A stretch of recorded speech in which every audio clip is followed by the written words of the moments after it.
Hello, I'm Nadia Bilchik, and today we're bringing you another episode of Career Caffeine. And I am so delighted and excited to have Angelique Denius with me today. She is someone who has worked in the corporate world for many years, has a vast experience, which she'll tell you about.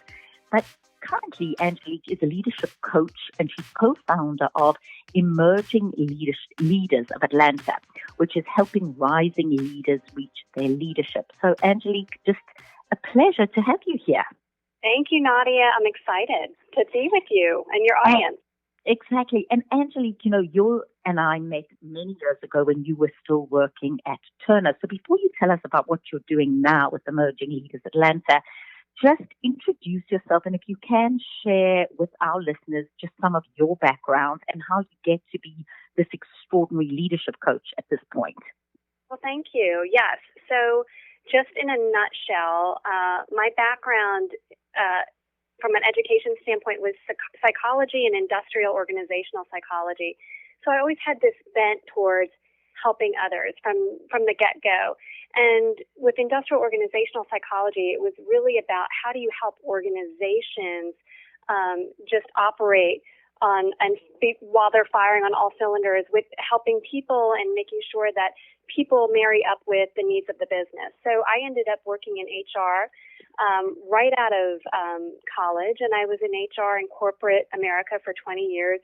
Luckily for me, I was in great organizations. I worked in all Fortune 200 companies, so really big companies.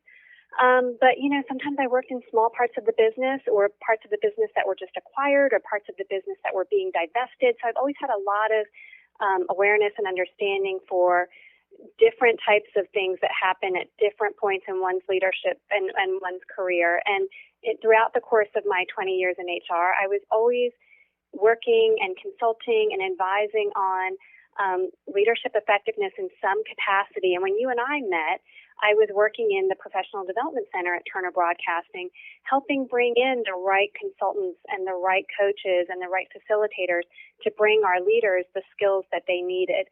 So that was kind of the start of, my wheels turning around how you partner with external resources to bring them inside a company to make sure leaders get what they need. And that has resulted in you co-founding Emerging Leaders Atlanta. So tell us about Emerging Leaders and a little bit about your business. So there's two things that happened when I left corporate America 2 years ago. I just knew I had recently been certified as a professional coach. It was a process that took me a couple of years. It wasn't just something I had decided on overnight. I was intentional about getting those coaching skills because coaching is very different than consulting or advising. And at the companies I worked with, it wasn't uncommon for us to hire executive coaches. And probably most of your listeners have heard of executive coaching, even if maybe they might not have had an executive coach themselves. And I just had this thought that, gosh, why are companies reserving getting coaching for just the people all at the top, the people who would really just be able to expand their impact and see big shifts in their career trajectory and their value add are the people that are, in the middle, that talent pipeline of leaders that are managers, senior managers, directors, senior directors that aren't at the executive ranks yet, that are still struggling and trying to figure things out. Maybe they have a great company that sends them to training once in a while and they've been to Management 101 or Leadership 201, but they're not getting some of the things that are most critical to them. So what was the catalyst for me to start my business? Prepare to Emerge is my coaching business, my coaching practice, and Emerging Leaders Atlanta is a community of rising leaders in the Atlanta area that are focused on their development.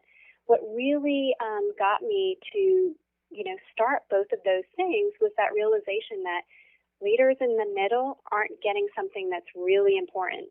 So what I mean by that is when I was in HR, it was very common that I would be doing succession planning or I would be having talent discussions about individuals in the business, and HR leaders and business leaders would be having discussions about who's up and coming and who needs what development and who's high potential.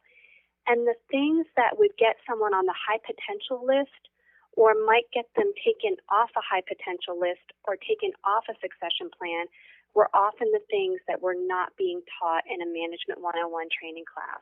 And what are some of those things? Let's be, very mindful. So if anyone's listening now and they're finding themselves in a situation that's perhaps frustrating, you spoke about some critical skills. So some of the things that I would find would either catapult people to the top of the list for assignments or maybe would not get them on the list would be things like their ability to really effectively collaborate, their political savvy, their relationship currency in terms of how well did other people in the business know them and leverage them, and how well did they themselves know what else was happening in the business. Things like making decisions, being engaged with the right stakeholders, knowing who to pull in and when, communicating effectively, being agile, not being overwhelmed by change, but being able to be the guiding force through a change. So a lot of things that I feel people just never really happen to get through typical training. They might have gotten bits or pieces of it, but I think a lot of it oftentimes was hard earned, and they learned things the hard way. And then they use that to their credit. But oftentimes there were also people that they wanted to do those things better, but they may have never just been exposed to what that looks like or how do you do that better. So do you do this in terms of both one-on-one and group training? And I think, Angelique, what's interesting here is sometimes people feel these qualities are innate, like the ability to collaborate or have political savvy or build relationships. And part of what you do and what I do is show people that these, in fact, are skills that can be learned, right? Absolutely. I'm not a believer in kind of the adage that sometimes you hear thrown around that people are natural-born leaders. I do think that people have certain personality types sometimes that lend themselves to being someone who has the potential to be a great leader. But I think these skills that we're talking about absolutely can be learned. And it really does start with self-awareness. And that's why I just got to this aha moment where I said, why are we waiting to give the self-awareness to the executives that are at the farther end of their career ramp? Like, why aren't we giving this awareness and these insights to people earlier in their career journey? And I think it's absolutely critical. And when I go out and I have conversations with other professionals, other decision makers in corporate America, they all agree. They say, absolutely, you are targeting the right audience, and you're absolutely right. They all need this. Everybody should have this. So I'm on a personal mission through Prepare to Emerge and Emerging Leaders Atlanta to educate and change the mindset around what coaching people that are up-and-coming rising leaders can do for them and for the organizations they serve.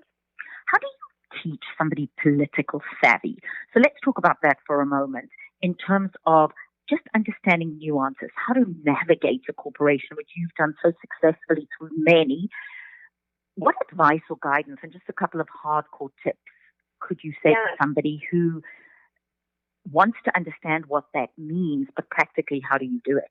Yes. So a few things that I would suggest out of the gate from a political savvy standpoint is you cannot stay in your silo, in your area of expertise, head down, focused on your work, and not lift up and start to connect the dots to what are your colleagues doing in other parts of the business? How does that impact what you're working on? How does what you're working on maybe serve them? How do you start to offer up opportunities to grow your value add or your team's value add in support of what else is going on in the business? So being, head down, focused on results and staying at 10,000 feet and not lifting up to 30,000 feet, that kind of pigeonholes you as someone who gets it done, is a great, strong contributor, but not necessarily someone that understands the larger vision and can contribute to the thought process of the strategy that needs to happen going forward, that can be innovative, that can be somebody that is actually leading versus following. So, lifting up is one. Understanding what else is happening in the business and making time for learning other parts of the business is critical. And then I think, another part that people might not assume is important, but it's really important, is every week or every day, depending on what your schedule can allow, I always encourage everybody that I work with to make time in your schedule for your planning. And why it's important is because a lot of times we are focused on just getting things done and checking off our to-do list. And what I want to encourage anyone who's listening to do is, on a daily basis or a weekly basis, get that time on your calendar, protect it religiously. If you have to move it because something critical comes up, move it. Don't cancel it. Keep that time on your calendar, 15 minutes a day, 30 minutes or 60 minutes a week, and think about what you really need to be focused on that's going to add the most value and that's the most critical to your organization, and make sure your schedule marries up with that. If your schedule is full of things that don't support your top priorities, you know right then and there that from a political standpoint, you probably aren't spending time on the right things, and you probably aren't spending time with the right people. So number one is the planning itself, and then number two is the relationship building based on the priorities you have, based on the value you want to add. Who do you need to be connecting with, and making sure that you're making time for building those relationships and then sustaining those relationships. The relationship building is key. The people that get on these lists, that get on the succession plan, that get on the juicy assignment list are people that have supporters, are people that have strong relationships, are people that have others in the business that know what they're interested in, that know what they're strong at. They are not people that are sitting in their cubicle or sitting behind closed doors with their heads down just getting things done on their to-do list. You make such excellent points there. I think so often people give themselves a to-do list, but they don't actually schedule in the time for planning. We're so busy doing, and you come up with this list instead of actually scheduling it in. That's so critical to be strategic. Sometimes, Angelique, I think about what we call BLOs, which are blinding lights of the obvious, because in a way it sounds, that makes so much sense. But I think part of your work with emerging leaders and helping people and coaching them is to take what might be common knowledge and turn it into common practice. And there's a gap there, isn't there? So do you have an example? Forming those habits that can continue to support someone long after my time working with them. So do you have an example, and does somebody come to mind that you might have worked with in the last while, or an individual just who was sabotaging themselves perhaps inadvertently, and just through understanding some of these things, where have you seen behavior change, and how can we change behavior? Yeah, it's a great question. So, sometimes I won't hear from them directly, and sometimes I will hear from them directly. Sometimes I'll hear from their leaders. So oftentimes when I'm working with someone in a company, the company will sponsor, my engagement with that person. And I will hear from the company or that person's leader, hey, they are showing up differently. And what I'll often hear is that it doesn't, take 3 months, 6 months, 9 months, that it's pretty instant. And what I attribute that to is the mindset work that I do with rising leaders. So a lot of people, you and I included, Nadia, no matter who we are, we're human. And we all have saboteurs. So one of the very first things that I have leaders I work with do is take a saboteur assessment so that they understand where they might be going sideways with their thinking, the stories they might be telling themselves that are keeping them stuck or are keeping them from progressing or making progress. And I then know what their saboteurs are so that as we're coaching together, I can call them out on their saboteurs. I can say, let's think about that. Is that really what's going on in the organization or in your situation? Or is that your saboteur creeping in, telling you that's what's going on? Or is that your natural tendency? How do we blow that up and start looking at things with some other perspectives that are going to serve you better and are going to serve your team better going forward? So, I will say almost everyone I work with has those ahas because it's not very often that we think about what's really derailing us with our mindset. So a lot of the work I help leaders do is shift their mindset, shift their thinking, so they don't play small, so they play bigger, so they're more tuned into what they need and what others need around them, and they start feeding off the cues of others as well as themselves, and they start making different decisions and different choices. And in our work together, what ultimately happens is that people are then better equipped to make sure that their intentions are marrying up with the impact they're actually having in the business or in their team or in their day-to-day. That is such an excellent thought of, is your intention congruent with, in harmony with your overall impact? And sometimes there's a disconnect. So, Angelique, if anyone is listening and wants some coaching or more information about what you do here in Atlanta and around the country, won't you share how we can reach you? Sure. So there's two ways. You can go to my website, which is www.prepare2, the word to, T-O, emerge.com. And that's my coaching practice.